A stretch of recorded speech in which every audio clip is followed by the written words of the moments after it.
பத்திரிகை தொலைக்காட்சி நண்பர்களுக்கு பணிவான மாலை வணக்கம். மேடையில் அமர்ந்திருக்கும் எங்களுடைய தலைவர் நாசர் அண்ணாவுக்கு வணக்கம். என்னுடைய குருநாதர் என்னை திரையுலகிற்கு அறிமுகப்படுத்திய இயக்குனர் பிரபு சல்மா அவர்களுக்கு என்னுடைய பணிவான வணக்கத்தை தெரிவிக்கிறேன். ஒரு கிடாயின் கருணிவனம். ஆக்சுவலாக சுரேஷ் சங்கையா மணிகண்டன் மூலமாக தான் எனக்கு அறிமுகம். மணிகண்டன் உங்களுக்கு அடுத்து ஒரு நல்ல கதை இருக்குது, என்னோடய அசிஸ்டண்ட் சுரேஷோட கதை இருக்குது, அதை கேளுங்க அப்படின்னு. கதையை கேட்ட உடனே ஆக்சுவலாக அது என்னென்னா, நீங்கள் படம் பார்க்கும்போது இது ஹீரோ ஓரியன்ட் மூவி கிடையாது. ஹீரோனா இதில் இருக்கிற நீங்கள் பார்த்துருப்பீங்க 40 கதாபாத்திரங்களுமே ஹீரோ தான். அவ்வளோ பிரமாதமாக ஆக்ட் பண்ணியிருக்காங்க. அதனால அந்த கதாபாத்திரம் என்னோட கேரக்டர் ராமமூர்த்தின்னு அந்த கதாபாத்திரம் எனக்கு ரொம்ப பிடிச்சிருந்து. எப்படியா அந்த படத்தில் நான் நடிச்சிடணும்னு அப்போ எனக்கு தோணுச்சு. இதை நான் மணி முதல்ல பண்ணுற மாதிரி இருந்தது. அப்புறம் ஈராஸ் நிறுவனத்துக்கு போச்சு. அப்புறம் நான் சுரேஷ்ட கேட்டேன், நீங்கள் நான் பண்ணுறேங்க என்னன்னாலும் பரவாயில்லன்னு. ஆனால் அவ்வளோ பெரிய நிறுவனம் இயக்குனர் சொன்ன உடனே அவங்களும் யோசிச்சுட்டு என்னை கூப்பிட்டு பேசினாங்க. இப்படி ஒரு வாய்ப்பு கொடுத்த சாகர் சார், சித்தி மடத்துக்கு நான் ரொம்ப நன்றி சொல்லிக்கிறேன்.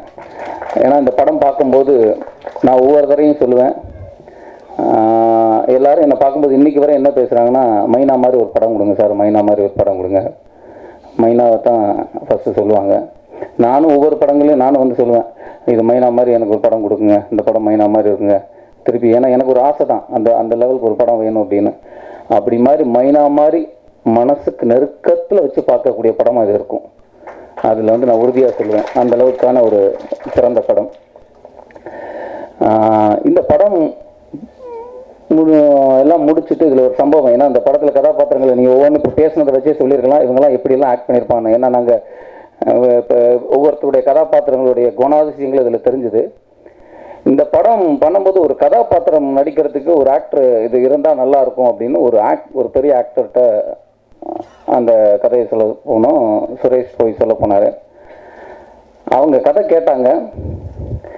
கதை கேட்டுட்டு மறுநாள் உடனே எனக்கு ஃபோன் பண்ணாங்க, தம்பி இந்த கதையை நீ எப்படி செலக்ட் பண்ண அப்படின்னாங்க. என்னென்ன அப்படின்னா, முதல்ல உனக்கு அதுக்கு தேங்க்ஸ் சொல்லணும்டா. இப்படி ஒரு படத்தை நீ நடிக்கணும் ஒத்துக்கிட்ட பாரு. அது உண்மையிலே இப்போ ஏன்னா இப்போ ஹீரோன்னொன்னே எனக்கு என்ன இருக்குன்னு நீங்கள் ஒரு கூட்டத்துக்குள்ள ஒரு ஆள் அதில் ஒளிஞ்சிக்கிற. இப்படி ஒரு கதையை செலக்ட் பண்ண ரொம்ப ரொம்ப சந்தோஷமாக இருக்குது. அவர் சொன்னார், அவர் பெரிய சீனியர். நான் ஆக்டர் ஆகிறதுக்கு முன்னாடி அவரை பார்த்து வந்தோம் தான்.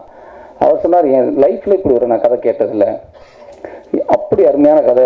எனக்கு இதில் ஒரு கதாபாத்திரம் அவர் ஒரு கதாபாத்திரம் சொன்னார். அவர் வேற ஒரு ரோலை கேட்டார். இயக்குனர் ஃபிக்ஸ் பண்ணுறாரு, இதுனா நீங்கள் பண்ணுங்க அப்படின்னு. அப்போ அவர் சொன்னார், இந்த கதையை கேட்கும்போது ரொம்ப ஈஸியாக இருக்குது, ஆனால் அதை எடுக்கிறது அவ்வளோ சாதாரண விஷயம் இல்லை. இது எவ்வளோன்னு எனக்கு ஒரு 1 hour ஸ்பீச் பண்ணார். அப்போ எனக்கு பயம் வந்துருச்சு. நான் கதை கேட்டேன், இந்த படத்தை போய் நடிக்க போகிறோம், இவங்க ஒரே ஷெட்யூலில் முடிக்க போகிறாங்க. ஆனால் அவர் சொல்லும்போது அவர் டெக்னிக்கல் நிறைய விஷயம் சொன்னார். இது அவ்வளோ சாதாரண விஷயம் இல்லை. சுரேஷ் அவர் கான்ஃபிடெண்ட்டாக இது அப்படி பண்ணலாங்கிறாரு. ஆனால் இது எப்படி எடுக்க முடியும்னு எனக்கு தெரியல. ரொம்ப அது கொஞ்சம் சுதாரிக்கணும், கொஞ்சம் அதுக்கு ரொம்ப சாதாரண விஷயம் இல்லைன்னு நிறைய பேசினார். எனக்கு ஒரு சின்ன தயக்கம் இருந்தது இந்த படம் ஆரம்பிக்கும் போது. ஆனால் 39 நாள் இந்த படத்தை முடிச்சது என்னால் இன்னும் நம்ப முடியல. நீங்கள் படம் பார்க்கும்போது தெரியும், இந்த படத்தை பார்க்கல இவ்வளவு அழகாக இந்த படத்தை எடுக்க முடியுமான சத்தியமாக அது சுரேஷால முடியும், அது ஈராஸ் தான் ப்ரொடியூஸ் பண்ண முடியும். ஏன்னா இவங்க பெரிய சார்ட்டு.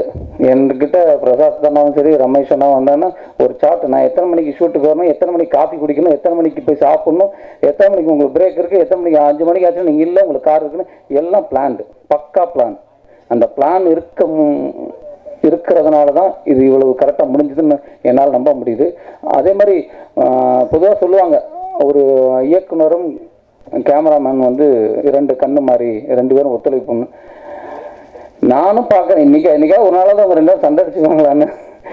2 பேரும் அப்படி ஒரு க்ளோஸ். அது இதில் டைரக்டர் யார் கேமராமேன் யாருன்னு பிரிக்கவே முடியாது. இங்கே 2 பேரும் ஒன்றா ஓடிட்டு இருப்பாங்க. அவ்வளோ பிரமாதம். நான் அதுக்கப்புறம் இப்படி நான் பார்க்கல, அவ்வளவு 2 பேரும் ஒத்துழைப்பாக இருந்தாங்க.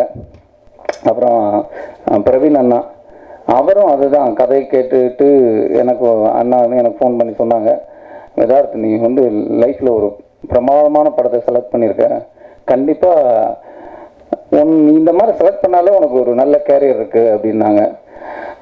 அண்ணாக்கும் ரொம்ப நன்றி இந்த படத்துக்கு ஒர்க் பண்ணி கொடுத்ததுக்கு. கண்டிப்பாக இது எனக்கு மனசுக்கு நெருக்கமான ஒரு சினிமா. கண்டிப்பாக உங்கள் மனசுக்கு அது நெருக்கமான சினிமாவாக இருக்கும். நம்ம சில கலாச்சார பதிவுகள் எல்லாம் விட்டுட்டு வந்திருக்கிறோம். இந்த படம் திருப்பி அது ஞாபகப்படுத்தும்னு எனக்கு தோணுது. கண்டிப்பாக இந்த படத்தை உங்களுடைய சப்போர்ட்டு, ஏன்னா கண்டிப்பாக இந்த மாதிரி கதைகளோட நிறைய இயக்குநர்கள் கண்டிப்பாக இருப்பாங்க. அவங்கள்ட்ட நிறைய சின்ன சின்ன ஐடியாஸ் இருக்கும். இதை எப்படி சினிமாவாக எடுத்துகிட்டு போய் ப்ரொடியூசர்கிட்ட சொல்கிறதா, சொன்னால் அவங்க எடுப்பாங்களா, இந்த மாதிரி சின்ன தயக்கங்கள்லாம் இருக்கலாம். ஆனால் இந்த படம் ஒரு விதை. இதை பார்த்தபோது இந்த மாதிரி சின்ன சின்ன கதைகளை எடுத்து படம் பண்ண முடியும். நிறைய இயக்குநர்கள் வருவாங்க. இந்த மாதிரி படங்களை பண்ணுறதுக்கு நிறைய தயாரிப்பாளர்கள் வருவாங்க.